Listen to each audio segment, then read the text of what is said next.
मुक्ति भक्ति के सभी प्रेमी सज्जनों को व साधु समाज को सतनाम साहेब बंदगी। तो प्रेमी भक्तों, आज आपके सामने सतगुरु कबीर साहब का प्राचीन मूल ग्रंथ बीजक रमैनी नंबर 55, इसका रमैनी का शीर्षक है संसार की अनित्यता का वर्णन। के संसार निरा मिथ्या है, झूठ है, विनश्वर है, परिवर्तनशील है। तो जो भाई हमारी बहनें, हमारे बुजुर्ग जो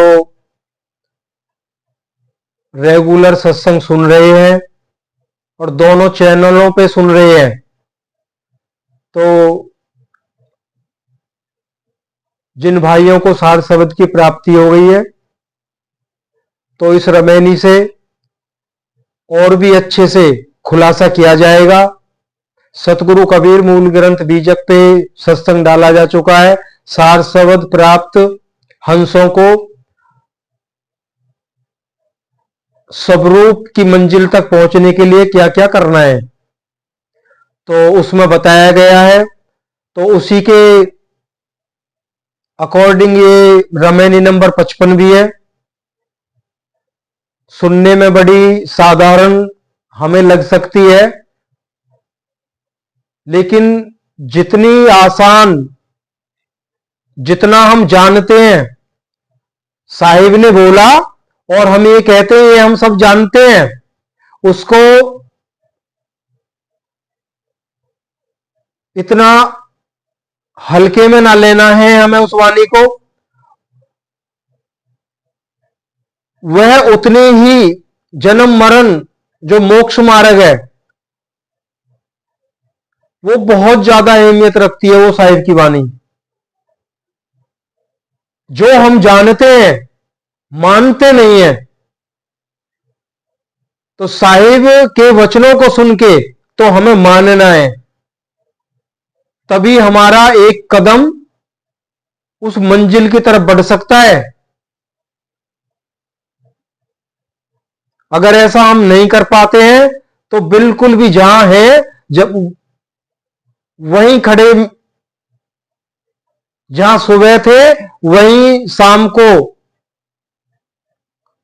अगर शाम भी हो गई है तो हम वहीं पे अपने आप को पाएंगे जहां सुबह खड़े थे। जैसे साहिब ने कहा है ना, तेली का जो कोलू का बैल होता है, उसकी आंखों पे पट्टी बांध दी जाती है, वो सोचता है मैं तो आज सारा दिन चलाऊं, बहुत आगे पहुंच गया हूंगा। लेकिन जब पट्टी खोली जाती है ना, तो वो अपने आप को वहीं पाता है जहां पे वो सुबह था। तो इसलिए साहिब की वाणियों पे जो विशेष ध्यान देना है, जो कहा गया है उसको अमल में लाना ही पड़ेगा, तभी बात बनेगी। आइए सुनते हैं।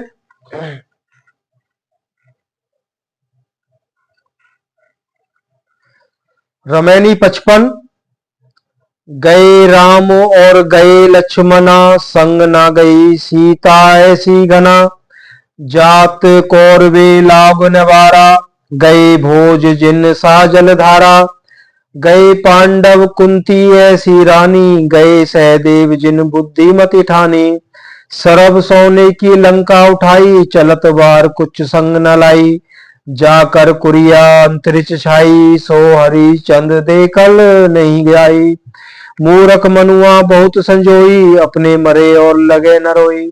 ई न जाने अपने उमर जवे, टका 10 बड़े और ले खवे। साखी है अपनी अपनी करी गए, लागिन काहू के साथ। अपनी करी गए रामना, अपनी दशरथ नाथ। अब ये सतगुरु कबीर साहब के शब्द तो ऐसे ही है। तो इसमें ये रमैनी 55 है, 54 में भी साहिब ने और 53 में भी और 52 में भी, ये 3-4 रमैनी में साहिब ने हमें इन चीजों से निकलना है। तो बार बार वही समझाने की कोशिश की गई है। जो माया मोह से चिपके पड़े हैं, विकारों से चिपके पड़े हैं, तो यही साहिब ने समझाने की कोशिश की है। जब तक इससे नहीं निकलेंगे कोई भी बात बनने वाली नहीं है, भले ही हमें शब्द की प्राप्ति क्यों ना हो गई है।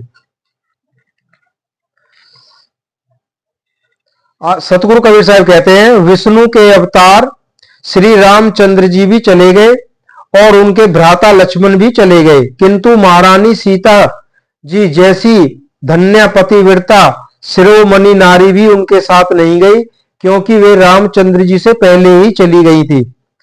दुर्योधन आदि 100 भाइयों कौरवों को भी समस्त वैभव त्याग कर चले जाने में देर भी नहीं लगी, और राजा भोज जैसे विद्वान जो अपनी धारा नगरी नामक राजधानी के बहुत सुंदर रीति से सजाए थे, वो भी चले गए, कुछ भी उनके साथ नहीं गया।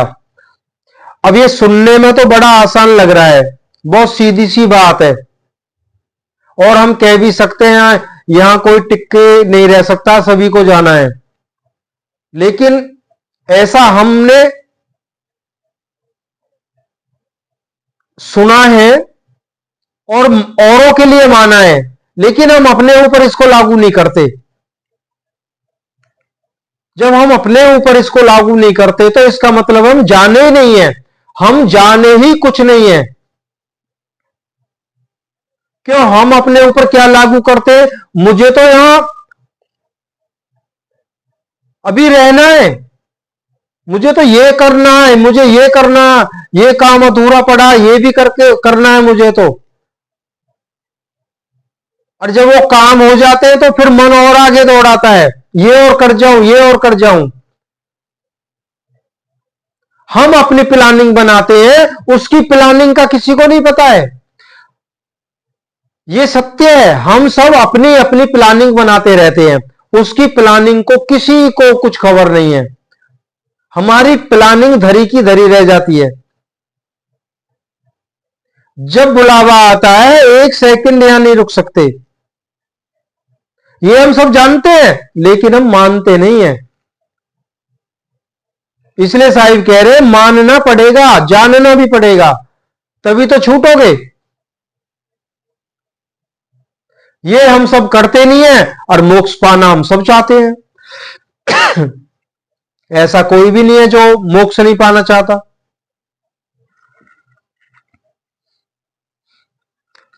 आगे, हस्तिनापुर के राजा पांडु चले गए और कुंती जैसी सर्वगुण संपन्न रानी भी चली गई, और पांडु पुत्र सहदेव जी जो बड़े ही बुद्धि वाले थे वो भी चले गए।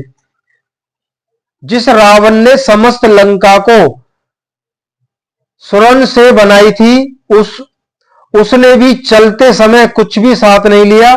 जिस राजा हरिश्चंद्र का राजमहल हवेली आकाश पर्यंत छाई हुई थी, अर्थात जिसका महल आकाश तक पहुंचा हुआ था, वह राजा हरिश्चंद्र, तथा उसका महल आज कहीं भी देखने में नहीं आता है। कभी राजा हरिश्चंद्र की जो हवेली थी आसमान से बात किया करता था, तो सतगुरु कबीर साहिब कह रहे आज ऐसा कुछ भी नहीं है वहां। कह रहे हैं मूर्ख मनुष्य धनादि माइक विनाशी पदार्थों का बहुत संचय अर्थात इकट्ठा करता है। तो यहां पे साहिब ने उनको मूर्ख कहा है, जिन्होंने धन आदि मायावी विनाशी पदार्थों को बहुत इकट्ठा किया है, किंतु वे अंत के समय स्वयं तो मरने की तैयारी में है, परंतु फिर भी दूसरों के लिए रोता है। अर्थात वह नहीं समझता है कि संचित धन आदि, मान लो जो इकट्ठा किया हुआ धन है, पदार्थ सब यही रह जाएगा और मैं चला जाऊंगा। उनका संबंधी कोई जब मर जाता है तो वह बहुत रोता है, पर वह यह नहीं जानता कि मैं भी एक दिन मरने वाला हूं, मैं दूसरों के लिए तो रोता हूं। ये हम सब करते हैं, लेकिन हमें ये बिल्कुल भी ज्ञात नहीं है कि मुझे भी यहां से एक दिन जाना है।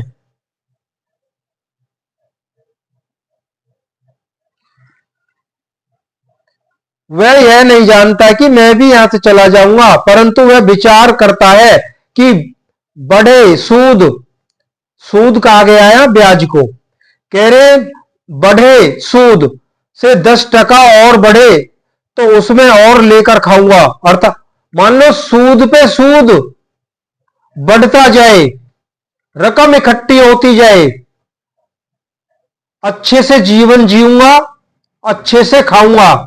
जब ऐसा विचार कर रहा है तो वो तो यहां रहने की ही बात कर रहा है। मन ने उसे भुला दिया है, तो ये सब कुछ छोड़ के तू चला जाएगा। जो तू इकट्ठा कर रहा है इसे भोगने के लिए तेरे पास समय नहीं है। तूने इकट्ठा तो इतना कर लिया है, लाखों वर्षों तक तू बैठ के खा सकता है, लेकिन तेरे पास समय ही नहीं है इतना, कैसे खाएगा? तुझे तो बहुत जल्दी जाना है यहां से। कह रहे और 10% सूद बढ़े तो और लेकर खाऊंगा, अर्थात मूल में ब्याज द्वारा बढ़ाने की फिक्र में रहता है। साखी का भाव है, सतगुरु कहते हैं कि इस प्रकार सब लोग अपनी अपनी करनी करके चले गए, परंतु यह माया किसी के साथ में नहीं लगी। रावण अपनी करनी करके चला गया, दशरथ जी के पुत्र श्री रामचंद्र जी भी अपनी अपनी करके चले गए। विशेषता सतगुरु कहते हैं कि मेरे कथन अनुसार महाचेतन परमात्मा को जानकर उसकी प्राप्ति के लिए साधन अभ्यास करना चाहिए, जिससे जन्म मरण आदि सर्व मायिक बंधनों से छूटकर मोक्ष को प्राप्त हो जाए। सो करते नहीं है, किंतु अपनी अपनी करनी विषय योग आदि के निमित्त में और मैं और मेरा आदि माया के मोह में आसक्त होकर सब लोग चले गए और चले जा रहे हैं, परंतु यह नहीं विचारते कि सब लोग तो ऐसे ही चले गए, किसी के साथ कुछ भी नहीं गया। रावण जैसा पराक्रमी तथा दशरथ जैसा अतुल बलशाली एवं राम जैसा मर्यादा पुरुषोत्तम भी चले गए और उनके साथ कुछ भी नहीं गया, तब मेरे साथ कैसे कुछ जा सकेगा? ऐसी स्थिति में आसार संसारिक विषयों को छोड़कर परम तत्व महाचेतन सतपुरुष परमात्मा के प्राप्ति के लिए किसी भेदी सतगुरु की शरण में जाकर उनसे भेद प्राप्त कर साधन अभ्यास करके सत्य मुक्ति को प्राप्त करना चाहिए। तो ये सतगुरु कबीर साहब ने समझाया है। अगर हम ऐसा नहीं करते हैं, भले ही सार शब्द प्राप्त है, हम जहां सुबह थे भले ही शाम हो गई है, शाम को भी हम वहीं पाएंगे अपने को जहां हम सुबह खड़े थे। तो बार बार सतगुरु कबीर साहब यही चेताने की कोशिश कर रहे हैं, जो कुछ ये कर रहे हो इन्हें छोड़ दो, इन्हें सबको छोड़ दो, लेकिन ऐसा हम नहीं कर पाते हैं। इसीलिए साहब ने कहा है, धर्मदास जी को कहा था ना, धर्मदास जी ने जब ये पूछा था ना, ये आखिर ये जो ज्ञान है, जो गुप्त रहस्य है, इस भेद को किसको दूं मैं, किसके आगे खोलूं? तो साहिब ने कहा जो पलट के ना देखे, जो कसौटी पे खरा उतरे। अब कसौटी क्या है सतगुरु कबीर साहिब की? यही कसौटी है, विषय वासनाओं से सूरत को निकाल के आगे बढ़ते जाइए। और अंत में ये कहना चाहेंगे, जीवन भर सतगुरु कबीर साहिब का सत्य उपदेश सुनते रहिए, कुछ फायदा होगा, लेकिन जो असल फायदा है वो प्राप्त नहीं होगा। तो कहने का भाव है, साहिब के जब समय मिले साहिब की वाणियों को सुनते रहें और सुबह शाम सहज साधना में जरूर बैठें। भेदी गुरु कौन होता है? जो साहिब के सत्य उपदेश को निस्वार्थ, बगैर कोई स्वार्थ रख के प्रेम के साथ हमारे सामने रख दे। दूध का दूध, पानी का पानी अलग करके हमारे सामने रख दे। यही तो होता है भेदी गुरु का काम। विषय वासनाओं से निकाल के सत्य मार्ग पे डाल देना, यही भेदी गुरु का काम होता है। हम भेदी गुरु तलाश करते हैं, कहां भेदी गुरु मिलेगा? ये बीजक साहिब ने इसीलिए तो छोड़ के गए। साहिब को तो पता था कलयुग कर्म अपार, कोई कहा ना माने।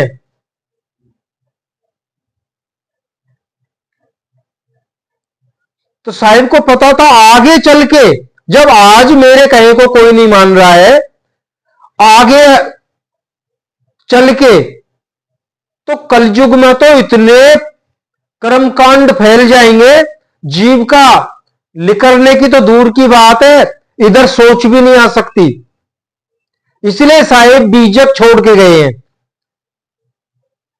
बीजक ही, साहिब की वानियां ही भेदी गुरु का रूप ले लेती हैं।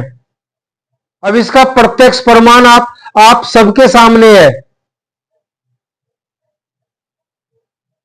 जो बीजक सुनते सुनते ही शब्द की प्राप्ति का हो जाना, इससे बड़ा प्रमाण क्या है।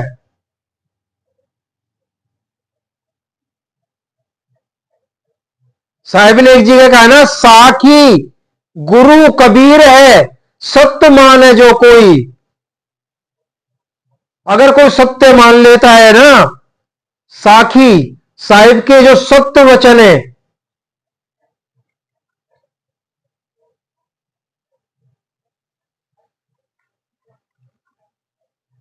सतनाम सत साई।